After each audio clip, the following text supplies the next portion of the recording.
Hello students, हम acceleration के बारे में पढ़ रहे थे कि एसेलेरेशन क्या होता है कि जब किसी ऑब्जेक्ट की वेलोसिटी टाइम के साथ में चेंज होती है तो वो क्या होता है, एसेलेरेशन होता है। उसके हमने टाइप्स के बारे में पढ़ा था।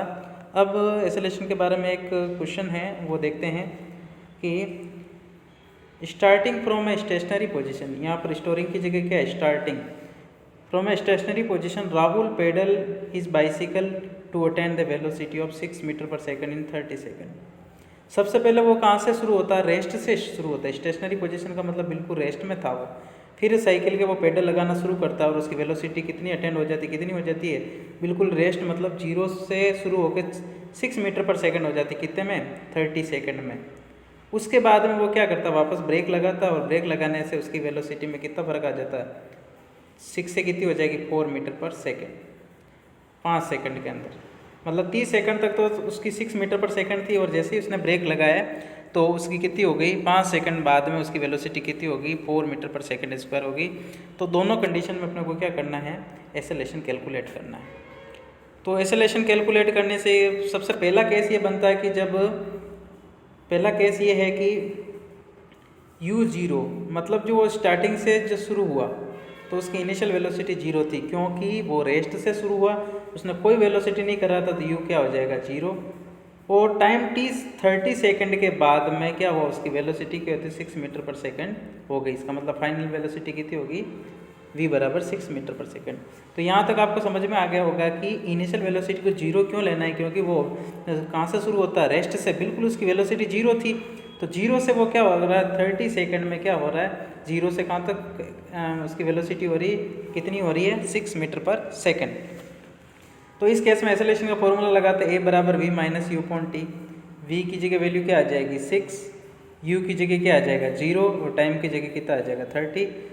तो 6 माइनस 0 तो क्या हो जाएगा, 6, नीचे 30 कैंसिल कर दिया, 6 बन जाए 6 और ये नीचे क्या आ जाएगा, 5।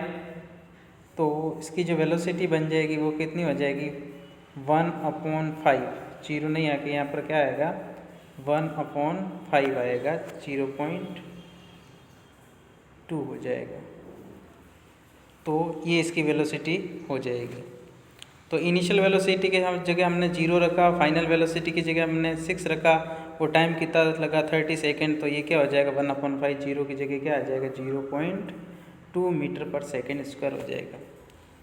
सेकंड केस हम देखते हैं कि सेकंड वाले केस में क्या था कि 0 से सेकंड हुई और 0 से 6 हुई और 6 के बाद में 4 हुई। इसका मतलब इनिशियल तो क्या आ जाएगी, इनिशियल वेलोसिटी आ जाएगी उसकी 6 आ जाएगी, क्योंकि अभी 6 से शुरू हुआ। फिर उसने ब्रेक लगाया तो फाइनली उसने कितनी, एक वायर की वेलोसिटी 4 मीटर पर सेकंड कितने टाइम में, 5 सेकंड में। तो इस बार फॉर्मूला लगाएंगे तो क्या हो जाएगा, v की जगह क्या आ जाएगा, 4, इनिशियल की जगह 6, टाइम कितना हो जाएगा, 5, 4 माइनस 6 का -2, और इसको जब सोल्व किया तो कितना आ गया, 0.4, और वो किस में आया, माइनस में।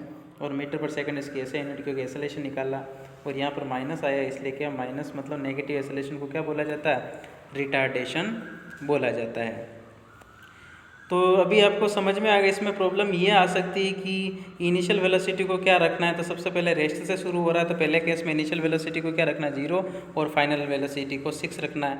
लेकिन 6 के बाद में फिर वापस वो पेडल लगाना कम कर देता है और उसकी, तो ये इनिशियल हो जाएगी सेकंड वाले केस में, और ये क्या हो जाएगी, फाइनल हो जाएगी। और टाइम सब जगह दे ही रखा है, यहाँ 30 सेकंड और यहाँ क्या है, 5 सेकंड। तो क्या हो जाएगा, इस तरह से हम एसेलेरेशन को कैलकुलेट करेंगे। अब आता है मोशन का ग्राफिकली रिप्रेजेंटेशन, मतलब मोशन को ग्राफिकली किस तरह से देखा जा सकता है, उसके ग्राफ कैसे बनाना है। तो उसके 3 तरह के ग्राफ हो सकते हैं, क्योंकि हमने 3 चीज़ें ही पढ़ी है मेनली। पहला होता है पोजीशन टाइम ग्राफ। पोजीशन का मतलब होता है डिस्टेंस या डिस्प्लेसमेंट, मतलब एक एक्सिस पे तो रखेंगे हम, मतलब वन एक्सिस पे तो रखेंगे पोजीशन, मतलब या तो डिस्टेंस हो सकता है या डिस्प्लेसमेंट हो सकता है, और इस साइड में क्या रखा हमने, टाइम। तो दोनों के बीच में ग्राफ बना तो पोजीशन टाइम ग्राफ, इसको एक्स टी ग्राफ भी बोलते हैं, एक्स का मतलब पोजीशन और टाइम ग्राफ। दूसरा है तो होता है वेलोसिटी टाइम ग्राफ। अगर एक साइड में वेलोसिटी दूसरे साइड में टाइम है तो क्या आ जाएगा, वेलोसिटी टाइम ग्राफ। अगर एक साइड में एसेलेरेशन और दूसरे टाइम में, तो दूसरी साइड में क्या है, टाइम है, तो क्या आ जाएगा, एसेलेरेशन टाइम ग्राफ आ जाएगा। और हम जो लेंगे एक्स एक्सिस पे तो क्या लेंगे, कांस्टेंट क्वांटिटी, एक्स एक्सिस पे क्या लेंगे हम, कांस्टेंट क्वांटिटी। इन सभी में कांस्टेंट क्या है, टाइम। तो एक्स एक्सिस पे हमें टाइम लेना और वाई एक्सिस पे क्या होता है, दूसरी चीज़ लेनी। वाई एक्सिस पे कुछ भी ले सकते हैं, पोजीशन ले सकते हैं, वेलोसिटी ले सकते हैं, एक्सेलरेशन ले सकते हैं। तो ये जिस ग्राफ की बात करेंगे वो इधर आ जाएगा। इधर हमेशा क्या लेंगे हम, टाइम। जो कांस्टेंट क्वांटिटी होती है लगभग उसको कहाँ ली जाती है, एक्स एक्सिस पे। अब पोजीशन है, चाहे वेलोसिटी है, चाहे एक्सेलरेशन, वो तो बदलती रहती है, तो उसको हम किस पे लेंगे, वाई एक्सिस पे लेंगे। अब देखो डिफरेंट केस देखते हैं कि किस तरह से ग्राफ बनता है। तो ऑब्जेक्ट क्या है, सबसे पहले कौन सी कंडीशन में, रेस्ट कंडीशन में स्टेशनरी है। वो ऑब्जेक्ट ने क्या किया, 0 एक पॉइंट है, यहाँ से 2 मीटर की डिस्टेंस पे जाके वो किस में हो गया, रेस्ट में हो गया। सबसे पहले उसने कितनी डिस्टेंस कवर की, 2 मीटर कवर करके वो किस में आ गया, रेस्ट में आ गया। इस केस में अपने को क्या बनाना है, ग्राफ बनाना है। तो पहला पोजीशन टाइम ग्राफ कैसे बनाएंगे। तो पोजीशन टाइम ग्राफ मतलब जैसे ये एक्सिस देखते हैं हम, यहाँ पर ये टाइम एक्सिस है और इधर क्या है, डिस्टेंस या डिस्प्लेसमेंट मतलब पोजीशन है। तो सबसे पहले जीरो टाइम पर ऑब्जेक्ट कितना चला, 2 मीटर। कितना चला, 2 मीटर। हमने ऊपर देखा था कि वो कितना चलता है, 2 मीटर चलता है और फिर रेस्ट में आता है। तो सबसे पहले अपन डिस्टेंस कहाँ से नापना सर, जीरो टाइम पे कितनी थी, जीरो टाइम पे उसकी जो डिस्टेंस है उससे कितनी मेज़र की, 2 मीटर। मतलब जब वो 2 मीटर चल जाता है उसके बाद में हम टाइम शुरू करते हैं। तो जब 2 मीटर चल गया तब उसकी जो टाइम कितना था, वो कितना था, 0। फिर टाइम 1 सेकंड आ गया तो रेस्ट में पड़ा हुआ, तो डिस्टेंस तो 2 मीटर ही कवर कर रखी, आगे बढ़ ही नहीं रहा। फिर टाइम हम कितना हो गया, 2 सेकंड हो गया, तो 2 सेकंड में भी तो उसकी डिस्टेंस कितनी, 2 मीटर ही है। तो आगे जितना टाइम बढ़ता जाएगा तो ऑब्जेक्ट क्या होगा, बिल्कुल नहीं चलेगा। जब एक बार चल गया उसके बाद में वो रेस्ट में आ गया, तो ये एक्सिस इस तरीके से आ जाएगी। तो कहने का मतलब जैसे वापस मैं आपको थोड़ा सा डिस्क्राइब कर देता हूँ। जैसे ये अपना ग्राफ है, जीरो टाइम यहाँ पर है, ऐसे ऐसे आके टाइम बढ़ेगा। जीरो टाइम पर ऑब्जेक्ट ने क्या कर दिया, जब अपन टाइम स्टार्ट किया था, जीरो टाइम से शुरू किया था, तो उस समय ऑब्जेक्ट 2 मीटर चल चुका था।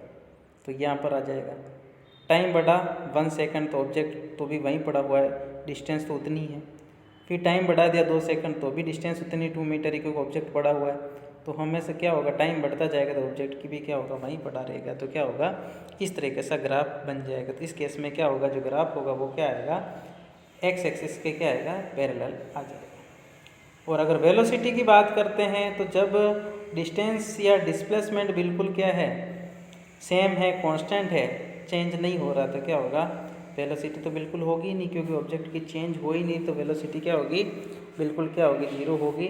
तो उस केस में क्या होगा, बिल्कुल कांस्टेंट पड़ा हुआ है, उसकी डिस्टेंस या डिस्प्लेसमेंट बदल ही नहीं रहा, बढ़ ही नहीं रहा। तो क्या होगा, उस केस में जो वेलोसिटी कहाँ आएगी, इसी एक्सिस पर आएगी। मतलब वेलोसिटी क्या होगा, हर केस में क्या होगी, 0 होगी। टाइम बढ़ता जाएगा लेकिन वेलोसिटी बिल्कुल नहीं बढ़ेगी, चेंज होगी नहीं, क्योंकि वेलोसिटी क्या होता है, चेंज इन डिस्प्लेसमेंट। जब डिस्प्लेसमेंट चेंज हो ही नहीं रहा तो वेलोसिटी कहाँ से बनेगी। और वेलोसिटी अगर होती तो ये कुछ ग्राफ ऊपर बढ़ता, लेकिन वेलोसिटी है ही नहीं, तो उसका ग्राफ कहाँ आएगा, केवल इसी के पैरेलल, मतलब इसी लाइन के ऊपर आएगा। मतलब केवल टाइम बढ़ रहा है, वेलोसिटी बिल्कुल नहीं बढ़ी। इसी प्रकार एक्सेलरेशन भी क्या आएगा, ऐसी आएगी, क्योंकि वेलोसिटी नहीं है तो एक्सेलरेशन भी नहीं, क्योंकि एक्सेलरेशन भी क्या होता है, चेंज इन वेलोसिटी। तो एक्सेलरेशन भी नहीं होगा, इसलिए इसका ग्राफ की लाइन कहाँ आएगी, यहाँ पर डार्क बनाना है अपने को। तो ये लाइन थोड़ी सी यहाँ पर क्या बनानी है अपने को, डार्क बनानी, क्योंकि ये लाइन वेलोसिटी एक्सिस यहीं आ रही है, एक्सेलरेशन भी यहाँ पे डार्क बनाना है अपने को। तो अभी तक समझ में आ गया होगा आपको। इसी प्रकार यूनिफॉर्म मोशन, जब ऑब्जेक्ट क्या होता है, एक ही स्पीड से चलता है, एक जैसे ही चलता है, उसकी स्पीड कांस्टेंट होती है। तो कहने का मतलब क्या हो जाए, सपोज यहाँ पर टाइम 1 सेकेंड है, तो डिस्टेंस कितनी कवर की, इस पॉइंट को देखते हैं ग्राफ के ऊपर, तो इधर चलते हैं तो कुछ डिस्टेंस कवर हो गई।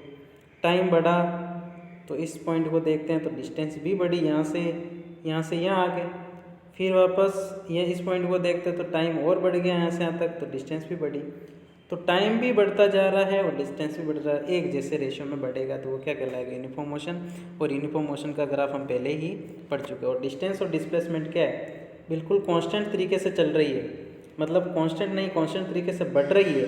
तो क्या होगा, वेलोसिटी उस केस में क्या होगी, कांस्टेंट होगी। भी यहाँ देखा कि यूनिफॉर्म मोशन में क्या होता है, उसकी स्पीड क्या रहती है, कांस्टेंट होती है। तो स्पीड या वेलोसिटी क्या हो रहेगी, बिल्कुल कांस्टेंट रहेगी, टाइम एक्सिस की क्या आगे पैरेलल। क्योंकि ये एक रेशियो में बढ़ेगा तो क्या होगा, उसकी वेलोसिटी क्या आएगी, कांस्टेंट आएगी। मतलब डिस्टेंस और डिस्प्लेसमेंट चेंज हो ही नहीं रहा, एक ही रेशियो में क्या हो रहा है, बढ़ रहा है, टाइम के साथ में वैसा का वैसे ही बदल रहा है जैसे, तो वेलोसिटी क्या आएगी, कांस्टेंट आएगी। और अगर वेलोसिटी बिल्कुल कांस्टेंट आ रही है तो क्या आएगा, वेलोसिटी फिक्स आ रही है तो हमें पता है कि एक्सेलरेशन क्या होता है, a बराबर v minus you upon T. तो ये दोनों बराबर जब होंगे तो कैंसिल होकर a क्या आ जाएगा, 0। तो एक्सेलरेशन का कोई ग्राफ नहीं बनेगा, a बराबर क्या होगा, 0 आएगा। तो इसमें जो ग्राफ जी की लाइन होगी वही यहीं आ जाएगी, डार्क लाइन, बिल्कुल आगे नहीं बढ़ेगी। अब यूनिफॉर्म एक्सेलरेशन से जब चलता है तो क्या होता है, किस तरह से ग्राफ आएगा यूनिफॉर्म एक्सेलरेशन, तो एक्सेलरेशन टाइम ग्राफ कैसा होगा, यूनिफॉर्म मतलब एक जैसा, बॉडी ने एक जैसा है तो क्या होगा, इस तरह से ग्राफ बनेगा। डिस्प्लेसमेंट और टाइम में ऐसी स्ट्रेट लाइन बनेगी, वेलोसिटी टाइम में भी क्या बनेगी, स्ट्रेट लाइन बनेगी। तो ये अपने को ग्राफ ध्यान में रखने किस तरह से होता है। यूनिफॉर्म रिटार्डेशन मतलब ऑब्जेक्ट का क्या हो रहा है, एक जैसा रिटार्डेशन, मतलब एक जैसी वेलोसिटी क्या हो रही है, उसकी कम हो रही है, डिक्रीज हो रही है। तो एक्सेलरेशन टाइम ग्राफ कैसे आ जाएगा, इस तरीके से, और वेलोसिटी टाइम ग्राफ क्या आ जाएगा, सीधी लाइन से। तो बिल्कुल एक जैसी कम हो रही तो सीधी लाइन से, उसी प्रकार उसी रेशियो में क्या होगा, धीरे धीरे एक्सेलरेशन भी क्या होगा, कम होगा। तो अपने को क्या करना है, इस तरह से ग्राफ बनाना।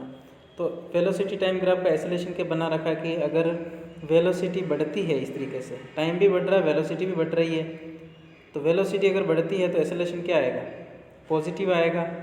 और अगर वेलोसिटी कांस्टेंट हो जाएगी, क्योंकि v माइनस यू बराबर अपॉन टी ये कांस्टेंट हो जाएगी, तो क्या हो जाएगा, एक्सेलरेशन क्या आ जाएगा, 0। तो उस ग्राफ ऐसा हो जाएगा। वेलोसिटी अगर डिक्रीज होगी तो एक्सेलरेशन क्या आएगा, नेगेटिव, यहाँ पर a है। तो इस तरह का ग्राफ बन जाएगा। तो एक्सेलरेशन इस केस में पॉजिटिव, इस केस में a बराबर 0, और इस केस में a बराबर क्या आ जाएगा, नेगेटिव आ जाएगा। तो एक्सेलरेशन और वेलोसिटी का रिलेशन हम जानते हैं, इस तरह से अपने को ग्राफ का पता रखना है। तो देखो ये अपने को ग्राफ बता रखना है कि अगर ऐसा पूछा जाए कि पोजीशन टाइम ग्राफ बनाओ डिस्टेंस और टाइम ग्राफ में, डिस्टेंस और टाइम के रेस्पेक्ट में, तो इस तरह से बनाना। वेलोसिटी टाइम ग्राफ ऐसा आएगा, यहाँ पर डार्क लाइन आएगी। एक्सेलरेशन टाइम ग्राफ इस तरह से आएगा, और यूनिफॉर्म मोशन में है तो इस तरह से स्ट्रेट लाइन आएगी बिल्कुल। वेलोसिटी टाइम आएगा तो इस तरह से आएगी, मतलब टाइम एक्सिस के पैरेलल आएगा। तो ये ग्राफ हमें ध्यान रखने किस केस में कैसा ग्राफ बनता है। अब एक चीज़ और है कि जो वेलोसिटी और टाइम ग्राफ का जो वेलोसिटी टाइम ग्राफ का जो एरिया है, वी ओ टी का जो ग्राफ का जो एरिया है वो क्या बताता है, डिस्टेंस और डिस्प्लेसमेंट को शो करता है। ये भी ध्यान रखना। जैसे एक साइड में तो आगे वेलोसिटी, एक साइड में आगे टाइम, v इंटू इधर टी, इसका जो एरिया बनेगा, जैसे सपोज ये एरिया बना, तो ये एक तरह की कौन सी शेप है, रेक्टेंगल। और रेक्टेंगल का एरिया क्या होता है, लेंथ इंटू ब्रेथ, और लेंथ कितनी टी और ब्रेथ कितनी है v। तो लेंथ इंटू ब्रेथ मतलब v इंटू टी। तो वेलोसिटी इंटू टाइम क्या बनता है, डिस्टेंस या डिस्प्लेसमेंट बनता है। क्या बनता है, डिस्प्लेसमेंट। तो अगर वेलोसिटी टाइम ग्राफ का जो एरिया होता है वो क्या शो करता है, डिस्टेंस या डिस्प्लेसमेंट को शो करता है। ये ध्यान रखना है आपको। अब बात करते हैं स्लोप की। स्लोप क्या होता है, Y axis upon X axis, Y axis में चेंज अपॉन एक्स एक्सिस में चेंज। स्लोप जो होता है, स्लोप का मतलब होता है ढाल। जैसे एक लाइन मैंने खींची तो इसका ये कितना ढाल है, इसके साथ में कितना एंगल बनाती है, वही क्या कहलाता है, स्लोप कहलाता है। लेकिन स्लोप का जो फॉर्मूला होता है वो होता है वाई एक्सिस में चेंज अपॉन नीचे क्या आ जाएगा, एक्स एक्सिस में चेंज। तो वेलोसिटी टाइम ग्राफ को अगर देखते हैं तो वेलोसिटी टाइम ग्राफ ऐसा होता है, इधर वेलोसिटी और इधर टाइम। तो वाई एक्सिस में क्या है, वेलोसिटी में चेंज, तो ऊपर क्या आ जाएगा, वेलोसिटी। वाई एक्सिस में क्या आएगा, वेलोसिटी, और नीचे क्या है, एक्स एक्सिस। एक्स एक्सिस में क्या है, टाइम। तो वेलोसिटी अपॉन टाइम क्या बनेगा, एक्सेलरेशन बनेगा। तो वेलोसिटी टाइम ग्राफ का जो स्लोप होता है वो एक्सेलरेशन को बताता है। और पोजीशन टाइम ग्राफ का स्लोप कैसे बनेगा, इस साइड में पोजीशन आएगी और इस साइड में टाइम आएगा। तो इस साइड में मतलब वाई एक्सिस पे मतलब पोजीशन, और पोजीशन का मतलब डिस्टेंस या डिस्प्लेसमेंट। तो ऊपर आ जाएगा डिस्टेंस या फिर डिस्प्लेसमेंट, और नीचे क्या आ जाएगा, टाइम। तो डिस्टेंस अपॉन टाइम तो बनेगा वेलोसिटी, और डिस्टेंस अपॉन टाइम तो बनेगा स्पीड, और डिस्प्लेसमेंट अपॉन टाइम बनेगा velocity. Distance upon time speed, और डिस्प्लेसमेंट अपॉन टाइम क्या बनेगा, वेलोसिटी। तो इस स्लोप का भी ध्यान रखना है कि स्लोप क्या होता है, change in Y axis upon change in X axis. और जब वेलोसिटी टाइम ग्राफ है तो इधर वेलोसिटी आएगी, इधर टाइम आएगा, तो वाई एक्सिस पे वेलोसिटी और एक्स एक्सिस पे टाइम। तो वेलोसिटी अपॉन टाइम क्या बनेगा, एक्सेलरेशन बनेगा। और पोजीशन टाइम ग्राफ है तो इधर तो पोजीशन आएगा और इधर टाइम, तो पोजीशन अपॉन टाइम क्या बनेगा, वेलोसिटी या स्पीड बनेगा।